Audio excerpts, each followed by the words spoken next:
si Attorney Brianna K. De Los Santos, tagapagsalita ng Bureau of Internal Revenue. Attorney, magandang umaga. Si Joel Suweng po ito. Good morning po, Attorney De Los Santos. Magandang umaga po, Sir Joel and Ma'am Weng. Opo. Magandang umaga po sa lahat. Magandang umaga. Ma'am, ang tanong lang po namin, meron palang ganitong pagbabawal sa batas. Bakit pa ho dinala ni Commissioner Charlito Mendoza yung po mga ITR at nilagay sa kahon, ITR po ng mag-asawang Duterte Carpio? Sir Joel po, ang sinubmit po ng BIR ang mga dokumento kasi po may isabina po na issue sa amin. Mhm. So, ang pag-submit ni BIR is under the condition that yun nga po, it will be submitted to Congress, to the Committee on Justice, through the executive session. Mhm. Kasi ano po, yun lang po ang exemption provided by the law para makasubmit kami sa Congress at makakomply sa sabina. So, ibig sabihin halimbawa, Attorney De Los Santos, ito impeachment hearing po ito. Although mga kongresista ang pumapapel dito.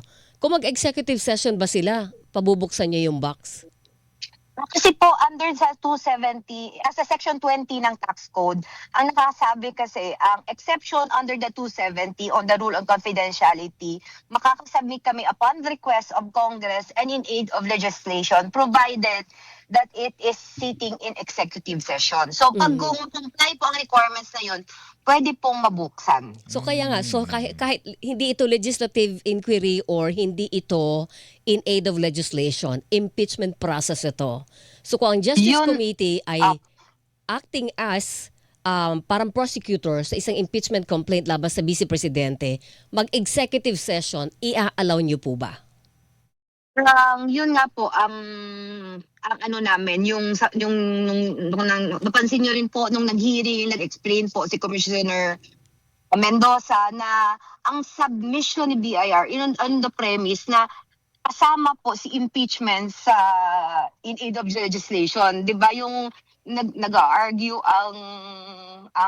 yung discussion doon sa Congress na in aid of legislation ba kasama ba sa in aid of legislation ng impeachment? Mhm. Okay. Ito lang ma'am, medyo malaki yung kahon ha. Ito bang mga papeles nandun yung mga ITR na mag-asawa from 2005 to 2025? Yun ang impression na nalilikasan, napakalaki ho nung kahon. Yes po, ang dokumento na nandun po sa kahon is comprises of the documents that are requested by the Committee on Justice. So it includes the income tax return of the Vice President and Attorney Carpio. Mhm. At basta po ang yun ni-request po ng Committee on Justice. Maliban Nandun sa lahat yun, ITR, walang na ibang laman yung box na yun, Attorney? Yung ano lang po, ang mga financial records po. Financial. So may kasamang financial records. Oo. Alright. Kahapon, kausap namin si Congresswoman Luis Tron, chairperson ng Committee on Justice, at binabanggit po niya, mukhang kung tatanungin siya, hindi niya pabubuksan. Oo, ire-recommend niya na hayaang Senate na. Senado na ang... kaya lang, nandun na, naka-hostage po yung kahon at sinasabing ang House of Representatives ay padadala na lamang po yung kahon sa Senado. Ano po ang posisyon ng Bureau of Internal Revenue po doon? Attorney? Attorney?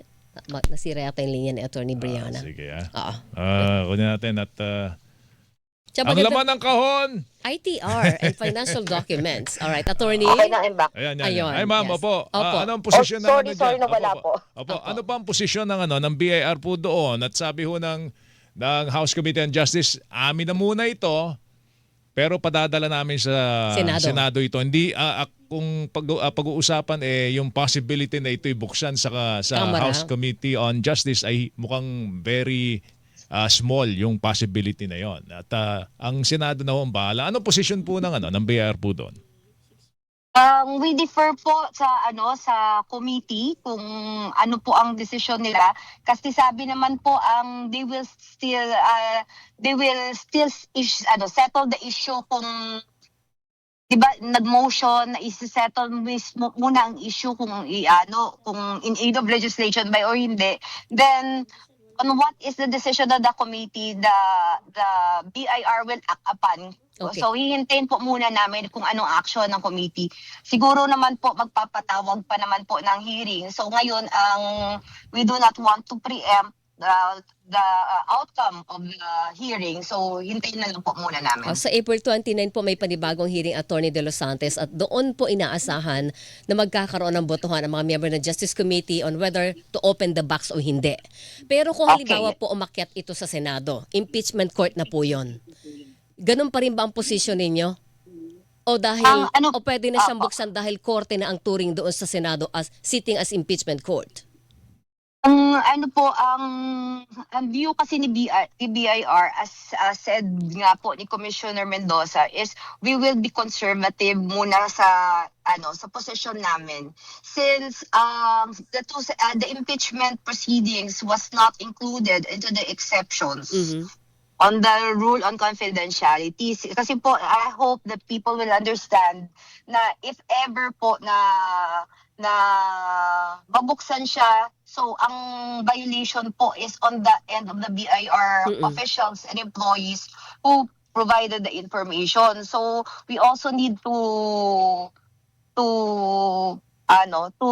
make sure that we are within the bounds of the law. Opo, ma'am, meron lang ito lang naging argument din ito kahapon sa House Kung sa legislative proceeding ay papayagan po dahil nakalagay explicit sa exemption.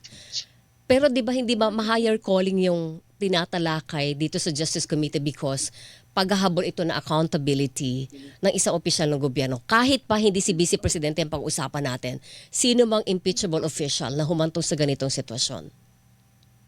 Opo, naiintindihan po namin ang supremacy ng impeachment proceedings. Yes. But as I've said, we will still comply with the provisions of the law. Kasi po, kung naiintindihan nyo naman po, sa amin po ang liability. So nagpapakaingat lang kayo. Yes po, yes po. Alright. Attorney Brianna, thank you, ma'am. Good morning, po ma'am. sa Thank oras. you. Magandang umaga. So, thank you rin po, Sir Joel and Ma'am Weng. Thank you. Thank you, ma'am. Si Attorney Brianna K. De Los Santos, ang spokesperson ng Bureau of Internal Revenue.